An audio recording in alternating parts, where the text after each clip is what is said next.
You know that feeling. It is 6 a.m., maybe 6:30, and the alarm is screaming at you from the nightstand. It is still dark outside, probably raining or just that kind of gray, miserable morning that makes you want to pull the covers up over your head and disappear. And for a split second, just a tiny fraction of a second, you have this thought. You think, what if I just did not? What if I did not get up? What if I did not shower, did not rush to commute, did not sit in that fluorescent-lit office for 8 hours to make someone else rich? What if I just stayed here? But then the reality kicks in. The rent. The car payment. The grocery bill that keeps getting higher every single time you go to the store. So you drag yourself up. You grind your coffee beans, you stare into the void while the kettle boils, and you trudge out the door to do it all over again. Because we have all been sold this idea that this is just what life is. You work until you are 65, you get a gold watch, and then, if you are lucky, you get 5 or 10 years of freedom before your body gives out. I spend way too much time thinking about money, financial psychology, and why some people seem to glide through life while the rest of us feel like we are swimming upstream in a pair of jeans. I obsess over the numbers, sure, but mostly I obsess over the freedom that those numbers buy. And I keep coming back to this one specific number that feels like a tipping point for a lot of people. It is a number that sounds luxurious, a number that sounds like I made it, but depending on where you live and how you handle it, it can also feel like just barely scraping by. We are talking about living off $100,000 a year without working. Now, when you hear that, your brain probably jumps to one of two extremes. Either you think, oh, that is it. That is barely enough to cover a mortgage in a major city these days, or you think, are you kidding me? That is a fortune. I could live like a king on that. And the truth, as it usually is, lies somewhere in the messy middle. Because $100,000 a year in passive income, it changes you. It changes how you see time, it changes how you see risk, and most importantly, it fundamentally changes your relationship with stress. And by the end of this, we are going to break down exactly how that math works, not in a boring spreadsheet kind of way, but in a human way. We are going to look at what it actually takes to buy back your time. So, let us get into it. How do you actually construct a life where $100,000 just shows up in your account every year, whether you get out of bed or not? The first thing we have to talk about, the elephant in the room that nobody likes to address because it is kind of a bummer, is the gap between gross income and what actually hits your pocket. We all love the big, round number. $100,000. It sounds nice. It rolls off the tongue. But if you are looking to generate this kind of cash flow without a job, you have to stop looking at the pre-tax figure. I remember when I first started really digging into dividend investing and real estate yields, I would do the math in my head and get so excited. I would be like, okay, if I have $1 million invested at 4%, that is $40,000 a year. Wait, no, I need $100,000, so I need $2.5 million. And I would pat myself on the back for doing the math. But then reality hits. The IRS is coming. They always come. If you are generating $100,000 from investments, depending on whether it is qualified dividends, long-term capital gains, or ordinary income, you are likely looking at a tax bite of anywhere from 10% to 25%. So, to actually net $100,000 in your pocket to spend on groceries, rent, travel, and whatever else you are into, you probably need to generate closer to $125,000 or $130,000 in gross passive income. That might feel like I am moving the goalposts on you right at the start, but it is better to be realistic now than to be disappointed later. It is the difference between planning a road trip with a full tank of gas versus planning one and realizing you only have a gallon left when you are in the middle of the desert. And here is the thing about that $100,000 net income. It is a very different beast than a $100,000 salary. When you have a $100,000 salary, you have hidden costs. You have to commute. You have to buy work clothes. You have to buy lunch sometimes because you are too tired to pack it. You have to pay for the therapy you need to deal with your boss. When you are living off passive income, those costs evaporate. You are not burning gas to sit in traffic. You are eating at home because you have the time to cook. So, even though the taxman takes a cut, your effective buying power actually goes up. That is a win, even if it does not feel like it when you are writing the check to the government. Okay, so we have established the target. Roughly $125,000 gross to live a very comfortable $100,000 net life. Let us talk about where that money actually comes from, because there are really only 3 reliable ways to make this happen without you having to show up to a Zoom call at 9 a.m. The first pillar, the one that everyone knows about but few people actually stick with, is the stock market. Specifically, dividend growth investing. This is the slow burn. It is the tortoise in the race. And honestly, for most people, this is going to do the heavy lifting. Here is how it works. You buy shares of solid, profitable companies that have a long history of paying out dividends to shareholders. Companies that make things people use every single day: Coca-Cola, Johnson & Johnson, Procter & Gamble. These are not flashy tech stocks that might triple in value or go to zero next week. They are the boring engines of the economy. Let us look at the math again, but with dividends. If you aim for a portfolio that yields, on average, about 4%, which is a very reasonable and achievable goal with a mix of high-yield blue chips and some steady dividend growers, you can work backward from that $125,000 goal. If you want $125,000 in annual dividends, and you are getting a 4% yield, you need about $3.125 million invested. Now, I know, $3.1 million sounds like an astronomical amount of money. If you are sitting there watching this on a phone you are still paying off, that number might feel impossible. It feels like looking up at Mount Everest from sea level. But you have to remember 2 things. First, you do not need that money tomorrow. This is a long-term game. And second, you are not just stuffing cash under a mattress. Your initial investment is growing. Over the last 100 years, the stock market has returned about 10% a year on average. If you get a 4% dividend and the stock price grows by 6%, your wealth is compounding. There is a psychological shift that happens when you start buying dividend stocks, too. You stop seeing money as something you trade your life force for, and you start seeing it as something you hire to work for you. Every share you buy is like a tiny little employee that works 24/7, 365 days a year, never sleeps, never asks for a raise, and just sends you a quarterly check. If you buy 50 shares of a company, you own a piece of their profits. It is a tangible feeling of ownership that is incredibly grounding. But the stock market is not the only tool in the shed. And honestly, for some people, it feels too abstract. You do not see the companies. You just see numbers on a screen. That brings us to the second pillar, which is real estate.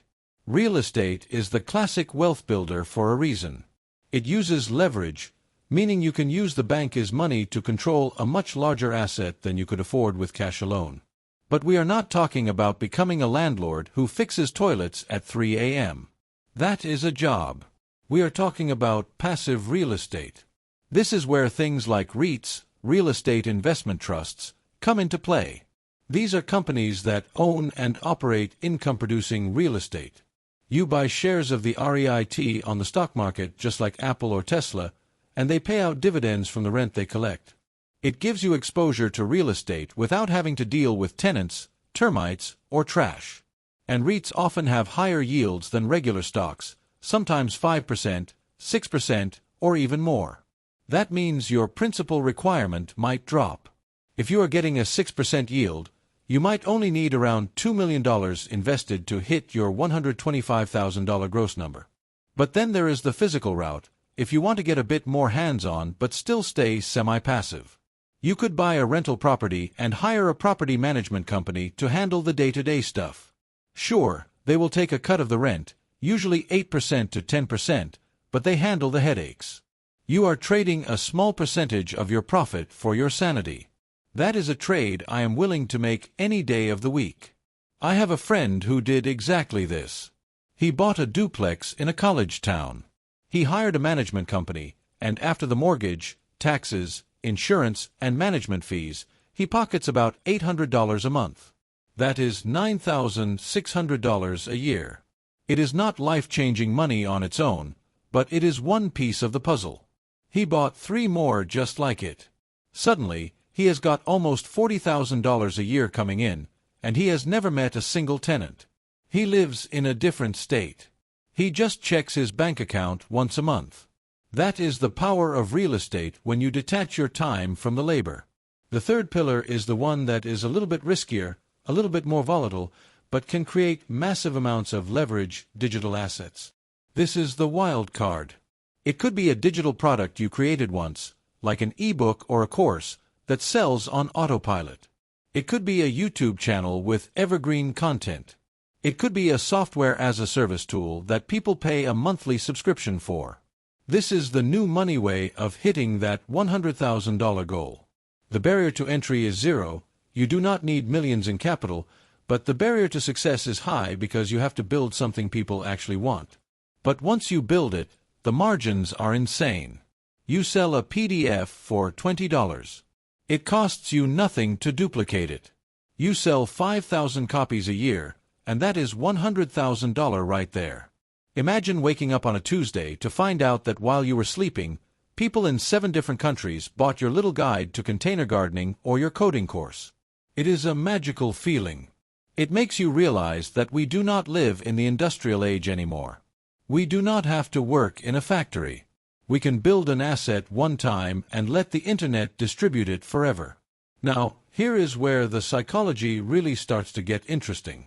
Because you can have all the strategies in the world, stocks, real estate, digital products, but if your brain is not wired right, you're never going to pull the trigger. You have to overcome something I like to call the safety trap. We are biologically programmed to seek safety. For thousands of years, safety meant staying in the tribe, doing what the chief said, and not wandering off into the woods where the wolves were. In the modern world, the tribe is the corporate job, and the chief is the boss. Leaving that feels like walking into the woods. It feels dangerous. Even if you hate the job, even if the pay is mediocre, at least it is predictable. I struggled with this for years. I had money saved up. I had side hustles bringing in cash. But I could not let go of the day job because the direct deposit every 2 weeks felt like a security blanket. It was a warm hug I did not want to give up. The first time I thought about quitting, I panicked. I looked at my bank account and thought, what if a recession hits? What if the market crashes 50%? And here is the kicker, those things will happen. The market will crash. A recession will come. Your side hustle might dry up for a few months. If you are planning to live off $100,000 a year without working, you cannot just rely on the income. You need a fortress of solitude around your finances. You need what I call a shame fund. Most people call this an emergency fund, but I think that term is too soft. An emergency fund sounds like money you use if you get a flat tire. A shame fund is money you keep so you do not have to move back in with your parents or borrow money from your sister. It is your I am never going back there fund. Before you even think about quitting your job to live off passive income, you need to have at least 12 to 24 months of living expenses in cash or high-yield savings. If your annual burn rate is $60,000, you need $100,000 to $120,000 sitting there, doing nothing. It sounds like a lot of money to have wasting away in a bank account earning 4% or 5% interest, but it is not wasting away. It is buying you sleep at night. It is buying you the ability to make rational decisions instead of fear-based decisions. If you have $100,000 in the bank and the stock market drops 20%, you do not panic. You do not sell. You shrug and say, it is on sale. If you do not have that cash buffer, a market drop feels like a threat to your survival. It feels like a wolf at the door. And you will make bad choices when you are scared. You will sell at the bottom. You will lock in your losses. You will be forced to go back to the 9 to 5 grind with your tail between your legs. The shame fund prevents that. Let us talk about what life actually looks like once you cross that threshold. Once you have the $3 million invested, or the portfolio of rentals, or the digital business churning along, and you hit that $100,000 a year mark. It is not all yachts and private jets. Honestly, that is the part that surprises people. You do not suddenly change personalities. If you like cooking cheap pasta and watching Netflix on a Friday night, you are still going to like doing that after you are financially free. The hedonic treadmill is real. Our happiness levels adjust to our new baseline surprisingly quickly. But what does change is the texture of your day. You wake up at 6 a.m., not because the alarm is blaring, but because the sun is coming up. You make coffee. You drink it slowly. You sit on your porch and actually watch the birds instead of rushing past them. You realize that most people around you are in a hurry, and you are not. You are moving at a different speed. The biggest luxury you buy with that $100,000 is not stuff. It is optionality. It is the ability to say no. A friend asks you to help them move on a Tuesday. You can say yes. You want to spend 3 months learning how to play the guitar? You can do that. You want to fly to Italy for a month because the airfare is cheap? You can do that. But you have to be careful. There is a dark side to this freedom. It is called the drift. When nobody is telling you what to do, when there are no deadlines, no meetings, no boss breathing down your neck, it is incredibly easy to drift. To wake up 3 years later and realize you have not really done anything. You have just existed. Structure is vital. Even when you do not have to work, you have to work. You have to have projects. You have to have things that get you out of bed. The difference is, now you get to choose the projects. You get to build the table you want to build, not the table your boss told you to build. You might write a book. You might volunteer. You might start a garden that feeds the whole neighborhood. I have seen people retire early with $100,000 a year and spiral into depression because they lost their identity. In our society, the first question we ask someone is, "What do you do?" If you say, "Nothing," people look at you funny. They do not know how to categorize you. You have to be strong enough to define yourself by who you are, not what you do for a paycheck. Let us break down the math one more time, just to make sure we are all on the same page, because I want this to feel concrete. To get $100,000 in net income, let us say you build a hybrid portfolio. You decide to invest $1.5 million into a diversified dividend portfolio yielding 4%. That gives you $60,000 a year in gross income. You decide to invest another $1 million into REITs and some syndicated real estate deals yielding 6%. That is another $60,000. So now you have $120,000 gross coming in. After taxes, let us say you are left with roughly $95,000 to $98,000, depending on your tax bracket and deductions. You are basically at your $100,000 goal. But wait, you might not have $2.5 million laying around. Who does, right? Most of us have to start from zero. So how do you bridge the gap? How do you get from here to there? This is the part nobody wants to talk about because it is the unsexy, grinding part. It is the work part of work optional. You have to earn your way into the passive game. You start by saving aggressively. If you are living in a high-cost area and spending every dime you make, this math will never work for you. You have to widen the gap between what you earn and what you spend. That gap is your seed corn. It is the capital you deploy to build your empire. If you can save $40,000 a year, which is doable for a couple making decent money if they keep their lifestyle in check, you can invest that. If you get an average 8% return on your investments, it is going to take you about 20 or 22 years to build that $2.5 million nest egg. That sounds like a long time. But think about it. If you start at age 25, you are done by 45. You are done. You have won the game. You have the rest of your life to do whatever you want. There is a concept called coast fire. It basically means you save enough money early on that, if you just let it grow, it will be enough for you to retire at a traditional age, but you do not have to contribute anymore. That is a softer version of what we are talking about. But if you want the $100,000 now, you have to push harder. You have to hustle. Maybe you do not rely solely on savings. Maybe you build that digital asset. You spend your nights and weekends for 2 years building a business that generates $30,000 a year. That reduces the amount you need in your stock portfolio by a significant margin. Instead of needing $3 million, you might only need $2 million because the business is covering the difference. That is the multiplier effect. You are trading your time now for time later.